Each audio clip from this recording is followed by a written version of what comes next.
आजच्या या ऑनलाईन क्लासमध्ये सर्व बी-ए-टी-वायच्या विद्यार्थ्यांचं या ठिकाणी स्वागत करतो. विद्यार्थी मित्र हो, आजच्या तासाला आपल्याला नीती आयोग पाहायचा आहे.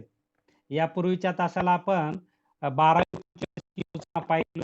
12वी पंचवार्षिक योजना कधी सुरू झाली, तिचे उद्देश काय होते, क्षेत्रीय उद्देश काय होते आणि त्याची फलनिष्पत्ती काय होती, हे आपण पाहितलेलं आहे, की आपण पाहतो की आपल्या देशाला स्वातंत्र्य मिळाल्यापासून ते 2017 पर्यंत आपण पाहतो की 12 पंचवार्षिक योजना झालेल्या आहेत आणि हा कालखंड मोठा आहे. साधारणपणे 60-65 वर्षाचा हा कालखंड आहे, की जेणेकरून भारतीय अर्थव्यवस्थेचा नियोजनाच्या माध्यमातून विकास करण्याचा प्रयत्न शासकीय पातळीवर झालेला आपल्याला दिसून येतो आणि या प्रयत्नांमध्ये आपण पाहतो की अ, जशी आपली अर्थव्यवस्था मुक्त अर्थव्यवस्था केली 1991 पासूनचं मुक्त अर्थव्यवस्थेचं धोरण आपण स्वीकारलं तेव्हापासून पाहतो की आपल्या देशाच्या जी-डी-पीचा वृद्धी दर ग्रोथ रेट वाढता आहे.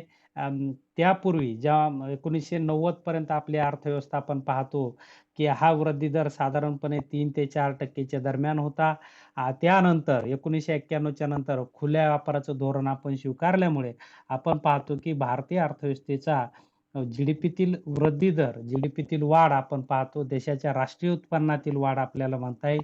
ती 8 ते 9% पर्यंत गेली होती आणि त्यामुळे भारतीय अर्थव्यवस्थेचा मोठ्या फार प्रमाणात विकास झाला. आपण पाहितलं की भारतीय अर्थव्यवस्था मौद्रिक दरानुसार आपण पाहतो की 6व्या क्रमांकावर जागतिक पातळीवरील आहे आणि पी-पी-पी दरानुसार 3ऱ्या क्रमांकाची अर्थव्यवस्था ज्याला पर्चेसिंग पॉवर आपण म्हणतो, 3ऱ्या क्रमांकाची अर्थव्यवस्था या ठिकाणी झालेली आहे.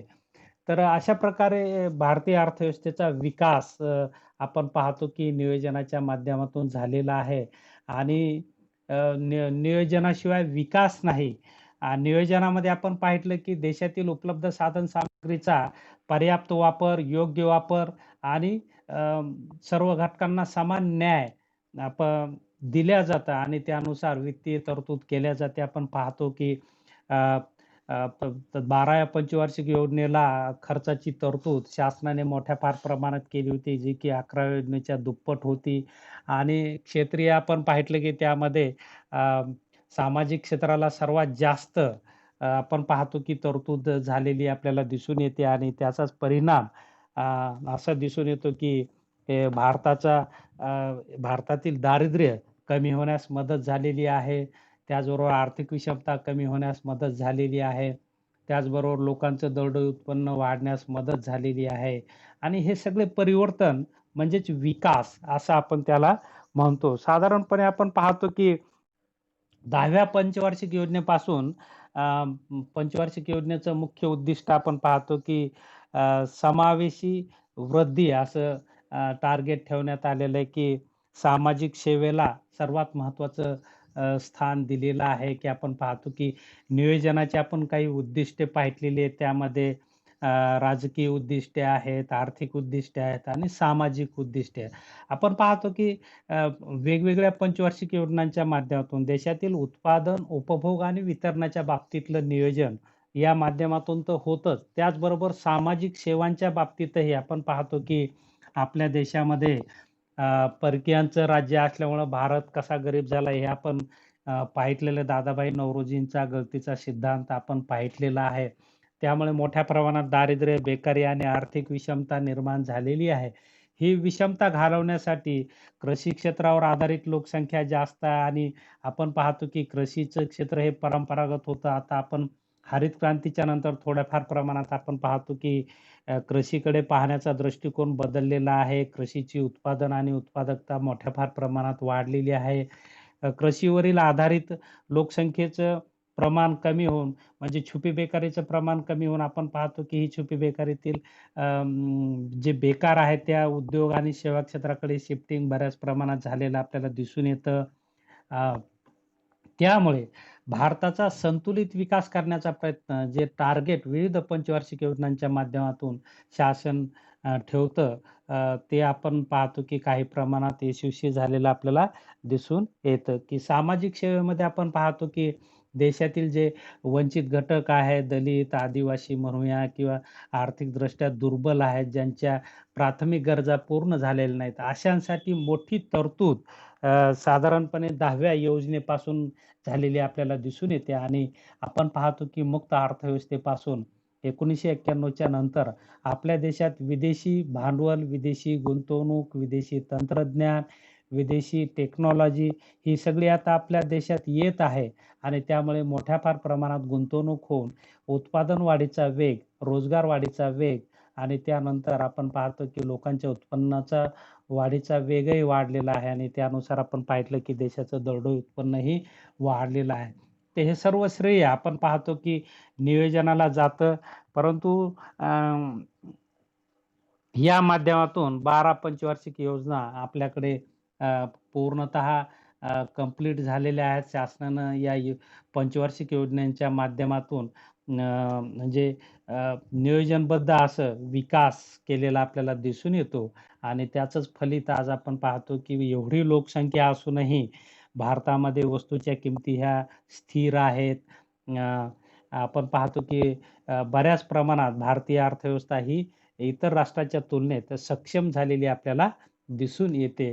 तर हे सगळं फलित आपण पाहतो की पंचवार्षिक योजनाला, नियोजनाला जात असतं आणि हे नियोजन आतापर्यंत आपण पाहतो की देशाच्या नियोजन मंडळाच्या माध्यमातून केलं जात होतं. त्याचे अध्यक्ष हे पंतप्रधान असायचे आणि उपाध्यक्ष हा पूर्णकालीन तशा प्रकारची नियुक्ती केलेला व्यक्ती असायचा आणि आजपर्यंत त्यामध्ये तज्ञ लोकांचा समावेश असतो आणि देशांमधील उपलब्ध नैसर्गिक साधन संपत्ती आणि किंवा मानवी भांडवलाचा पर्याप्त कसा वापर करता येईल यासाठीची व्यूहरचना आखण्याचं काम आणि त्याच्या अंमलबजावणीचं काम, त्याचबरोबर सर्व राज्यांना सोबत घेऊन राज्यांमध्ये समन्वय निर्माण करणे विकासाच्या बाबतीतला, त्यांना मार्गदर्शन करणे, तशा प्रकारचे सहकार्य करणे ही भूमिका ठेवल्यामुळेच आपण पाहतो की देशाचा विकास झालेला आहे.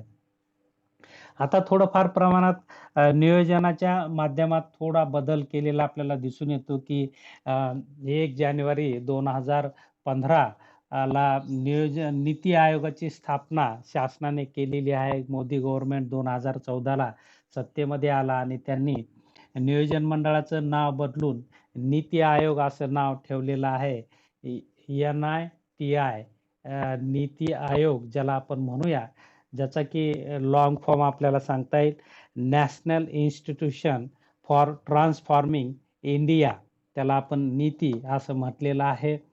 नीती आयोगाच्या माध्यमातून आता जे पहिलं नियोजन आयोग जे नियोजन करत होता, तो आता नीती आयोगाच्या माध्यमातून आपल्या देशामध्ये नियोजन होत आहे किंवा तशा प्रकारचं आता आपण पाहतो की त्या पद्धतीने आता कार्यप्रणाली सुरू आहे.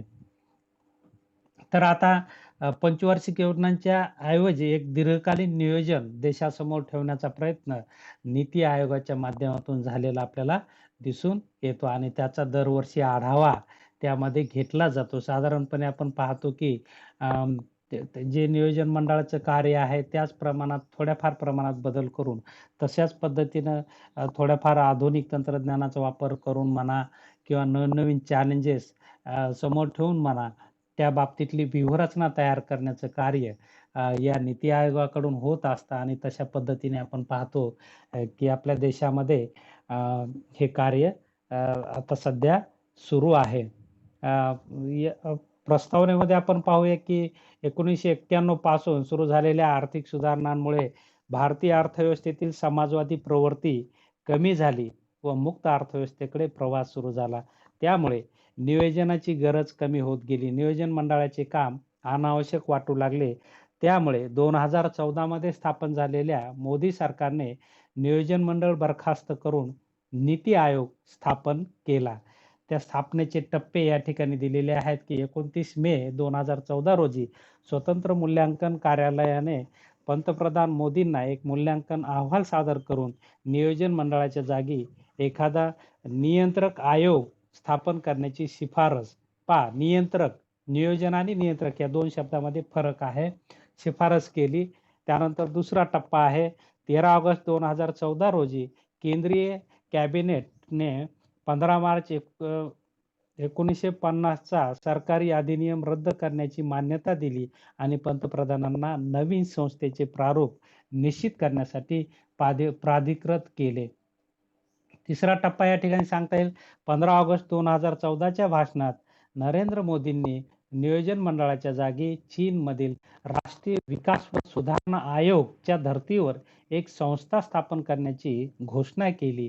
चौथा टप्पा आहे 7 डिसेंबर 2014 रोजी झालेल्या मुख्यमंत्र्यांच्या सभेत बहुतेक मुख्यमंत्र्यांनी जुन्या नियोजन मंडळाच्या जागी नवीन संस्था स्थापन करण्याच्या निर्णयास अनुकूलता दर्शवली. 1 जानेवारी 2015 रोजी सरकारी अधिनियमान्वये नियोजन मंडळाच्या जागी नीती आयोगाची स्थापना झाली. केव्हा? 1 जानेवारी 2015 रोजी. एक असंवैधानिक व अवैधानिक संस्था म्हणून नीती आयोगाची स्थापना करण्यात आली. नीतीचा शॉर्ट फॉर्म आहे NITI. NITI म्हणजे नीती म्हणजे national institution for transforming India. अशा प्रकारचा लॉंग फॉर्म त्याचा होतो. आणि 6वा टप्पा आहे 8 फेब्रुवारी 2015 रोजी नीती आयोगाच्या प्रशासक परिषदेची पहिली बैठक घेण्यात आलेली आहे. आता नीती आयोग कशाला म्हणायचं? नीती आयोग ही संस्था भारताची थिंक टँक म्हणून स्थापन झालेली आहे. ती केंद्र सरकार तसेच राज्य सरकारांना धोरणाविषयक बाबींवर व्यूहात्मक व तांत्रिक सल्ला देण्याचं कार्य करते.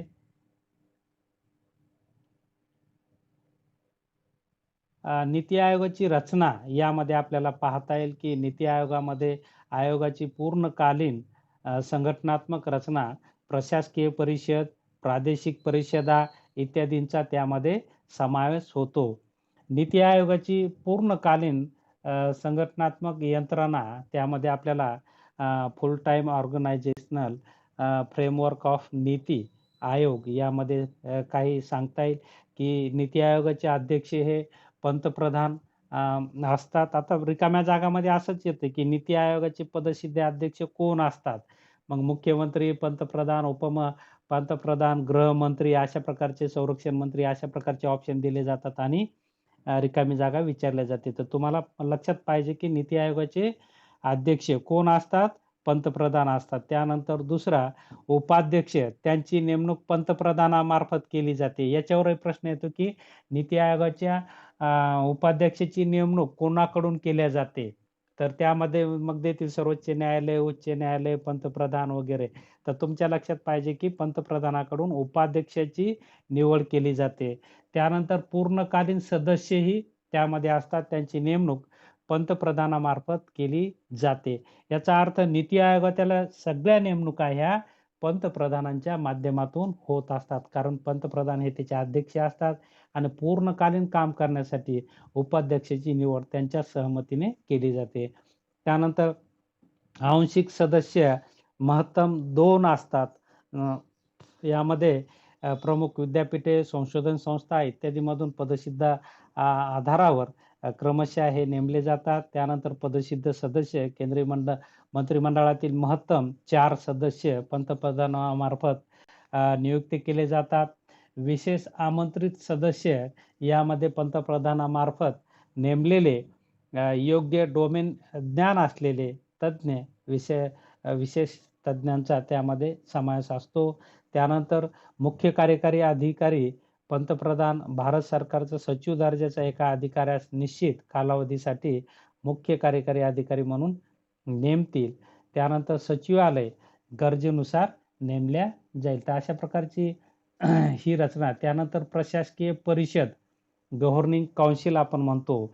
नीती आयोगाच्या प्रशासकीय परिषदेमध्ये पुढील व्यक्तींचा समावेश असेल.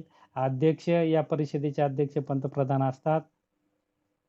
नीती आयोगाचे उपाध्यक्ष, त्यानंतर नीती आयोगाचे पूर्णकालीन सदस्य, नीती आयोगाचे पदसिद्ध सदस्य, घटक राज्यांचे मुख्यमंत्री, त्यानंतर केंद्रशासित प्रदेशाचे नायब राज्यपाल, नीती आयोगाचे विशेष आमंत्रित सदस्य या सर्वांचा समावेश यामध्ये झालेला आपल्याला दिसून येतो.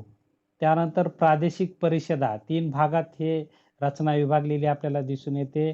यामध्ये पहिला भाग म्हणजे संघटनात्मक यंत्रणा, दुसरा भाग म्हणजे प्रशासकीय परिषद आणि तिसरा भाग म्हणजे प्रादेशिक परिषदा, रिजनल काउन्सिल त्यांना आपण म्हणूया. एकापेक्षा अधिक राज्यांना प्रभावित करणारे विशेषतः विशेष मुद्दे व आपत्कालीन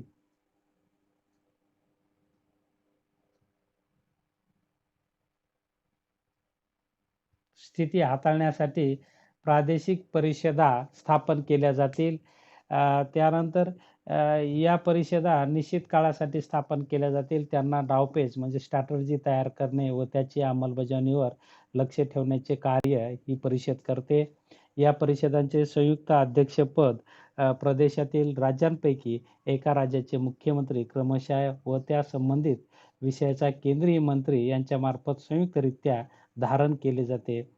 त्यामध्ये क्षेत्रीय केंद्रीय मंत्री व सचिव तसेच राज्याचे मंत्री व सचिव यांचाही समावेश असतो. तर अशा प्रकारे नीती आयोगाची रचना 3 प्रकारात आपल्याला दिसून येते आणि यामध्ये तज्ञ व्यक्तींचा समावेश असतो की जेणेकरून त्यांच्या मार्फत देशाच्या विकासाच्या संदर्भात एक व्यूहरचना आखून त्याची अंमलबजावणी करण्याचं कार्य त्यांच्यावर सोपवल्या जातं.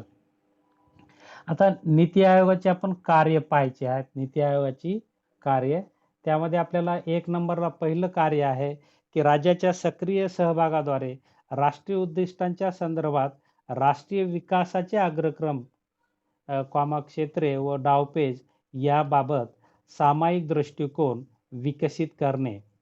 दुसरं कार्य आहे सहकारात्मक संघराज्यीय व्यवस्थेस प्रोत्साहन देणे. त्यासाठी सतत राज्यांना बरोबर घेऊन आधारभूत पुढाकार व यंत्रणांचा वापर करणे. त्यानंतर तिसरं कार्य आहे ग्रामीण स्तरावर विश्वासार्ह योजना तयार करण्यासाठी यंत्रणा विकसित करणे आणि त्यांचे शासनाच्या उच्च स्तरांवर क्रमाक्रमाने एकत्रीकरण करत जाणे.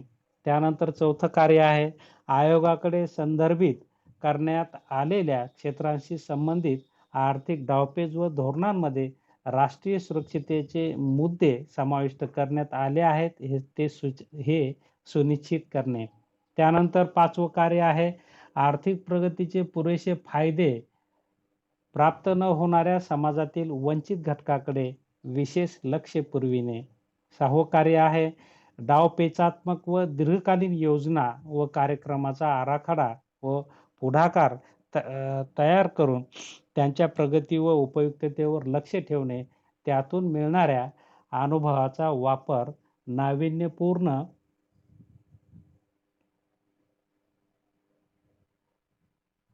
सुधारणा करण्यासाठी करणे.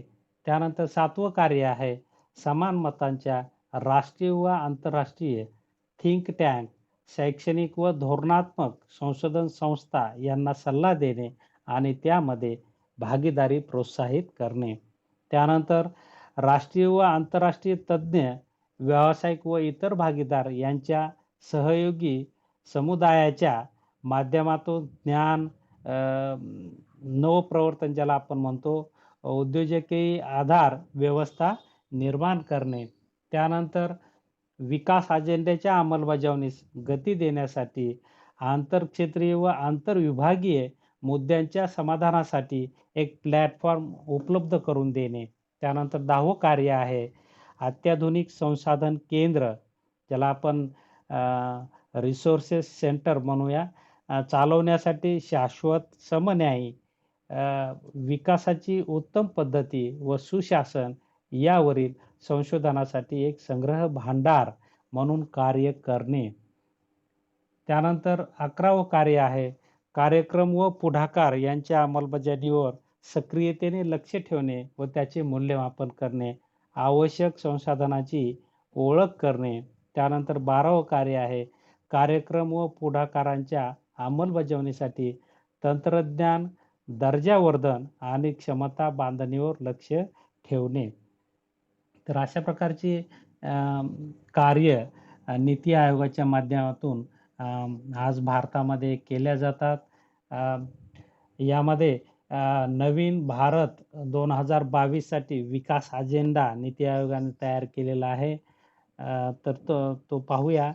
31 मार्च 2017 रोजी भारतातील पंचवार्षिक योजनांवर आधारित आर्थिक नियोजन संपुष्टात आल्यावर त्याच्या जागी 15 वर्षाच्या काळासाठी दीर्घकालीन नियोजन. आता पहिलं कसं होतं, पंचवार्षिक होतं. आता त्याच्या जागी 15 वर्षाच्या काळासाठी एक व्हिजन डॉक्युमेंट तयार करण्याचे नीती आयोगाने घोषित केले होते. या डॉक्युमेंटमध्ये पुढील 3 बाबीवर समावेश असणार होता. 15 वर्षाचे व्हिजन, 7 वर्षासाठी डावपेच. 15 वर्षाचे व्हिजन, 7 वर्षाचे डावपेच आणि 3 वर्षासाठी कृती योजना. अशा प्रकारे त्याचं वर्गीकरण होतं. मात्र आता नीती आयोगाने नवीन भारत 2022 साठी विकास अजेंडा तयार करण्याचे घोषित केले आहे. त्यामध्ये 6 समस्यांपासून स्वातंत्र्य मिळविण्यासाठी पायाभरणी केली जाईल. यामध्ये विशेषतः दारिद्र्य, अस्वच्छता, भ्रष्टाचार, दहशतवाद, जातीयवाद व सांप्रदायिकता याचं निर्मूलन आपण पाहतो की करण्याच्या अनुषंगाने नियोजन या नीती आयोगाच्या माध्यमातून विशेष बाब म्हणून नवीन भारत 2022 अशा प्रकारचं त्यांच्याकडे आपण पाहतो की अजेंडा त्यांनी तयार केलेला आहे. आणि या अजेंड्यानुसार आपण पाहतो की देशाच्या नियोजनामध्ये याला महत्त्वाचं स्थान दिलं. आपण पाहतो की दारिद्र्य हा देशाच्या विकासातील मुख्य अडथळा असतो. दारिद्र्य जर कमी करायचं असेल तर आपण पाहतो की शिक्षण चांगलं मिळालं पाहिजे, मानव विकास झाला पाहिजे, त्याचबरोबर देशामध्ये गुंतवणूक वाढली पाहिजे. त्या अनुषंगाने शासन गुंतवणूक वाढण्यासाठी विदेशी गुंतवणूकदारांना आव्हान करत आहे, तंत्रज्ञानांना आव्हान करत आहे. तशा प्रकारे भारतातील विविध क्षेत्रे विदेशी गुंतवणुकीसाठी मुक्त केली आहेत. आता आपण पाहतो की सर्वच क्षेत्रामध्ये गव्हर्नमेंट आता खाजगी क्षेत्राचा सहभाग वाढवत आहे. आता काल परवाच्या तुम्ही गोष्टी पेपरला न्यूज वाचल्या असतील की शासनाने कृषी सुधारणा बिलं आणलेली आहेत. की आपण पाहतो की जो पहिला कृषी अत्यावश्यक सेवा कायदा होता तो आता शिथिल केलेला आहे. त्याचबरोबर विक्री व्यवस्थेतील बंधनेही शिथिल केलेली आहेत. तर अशा प्रकारचे नवनवीन जागतिक पातळीवर ज्या राष्ट्रांनी, विकसित राष्ट्रांनी कृषी विकासासाठी किंवा देशाच्या विकासासाठी मुक्त व्यवस्थेचे धोरण स्वीकारले, त्याचाच थोडंफार प्रमाणात बदल करून भारताच्या परिस्थितीनुसार त्याचं अनुकरण आता गव्हर्नमेंट करत आहे आणि तशा प्रकारचे नवीन बिल आता आपल्या देशामध्ये येत आहे. त्यामध्ये आणखी एक तुम्ही वाचलं असेल की खाजगी कंपन्यांना आता मुक्त वावर दिलेला आहे. त्यांना थोडा ज्याला आपण हँड फ्री म्हणतो वातावरण दिलेलं आहे. फ्री हँड वातावरण दिलेलं आहे.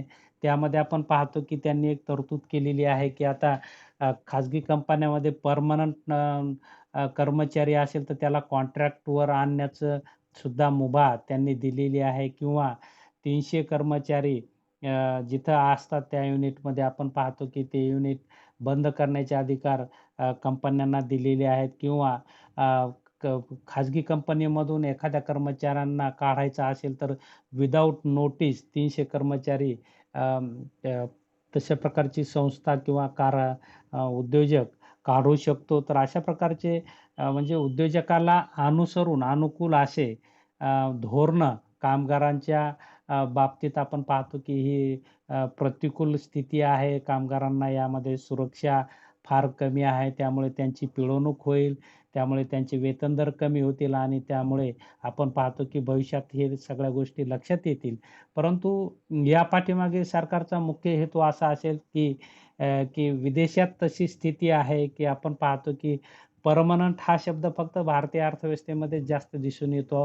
विदेशामध्ये सगळं कॉन्ट्रॅक्टवर वर्क चालू राहतं. सगळं म्हणजे करार करायचे आणि कामं करून घ्यायचे. अशा प्रकारची विदेशामध्ये सिस्टीम आहे. आणि 12 महिने लोक सांभाळत नाहीत. कामापुरतं लोक सांभाळायचे आणि काम करून घ्यायचं आणि मोकळं व्हायचं. अशा प्रकारची तिथली सिस्टीम आहे आणि ती सिस्टीम आज आपल्या देशामध्ये केंद्र सरकार आणत आहे.